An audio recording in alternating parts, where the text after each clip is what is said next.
Yung akala nating lahat na sa pagluluto lang ng kanin ang silbi ang pandan, haba may mahalagang bagay, pala na ginagampanan sa ating kalusugan, ang halamangit mula sa dahon hanggang sa ugat.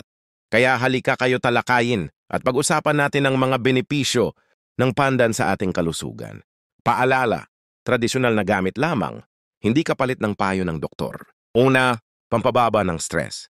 Nakakatulong ang amoy at tsaa ng pandan para mag-relax at magpahupa ng tensyon. Pangalawa, may antioxidants. Naglalaman ng antioxidants na tumutulong protektahan laban sa free radicals. Pangatlo, pampababa ng blood pressure. Madalas gamitin bilang tsaa upang makatulong magpababa ng mataas na presyon ng dugo. Pang-apat, pampaginhawa ng tiyan. Nakakatulong sa indigestion, kabag at pananakit ng tiyan. Panglima, panlaban sa bakterya.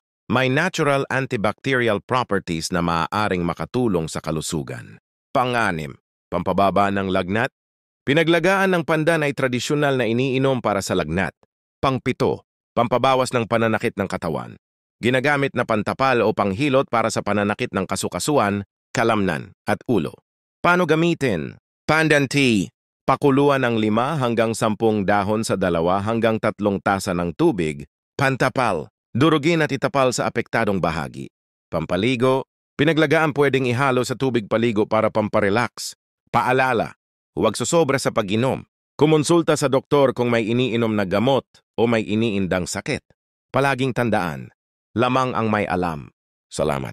Please like and share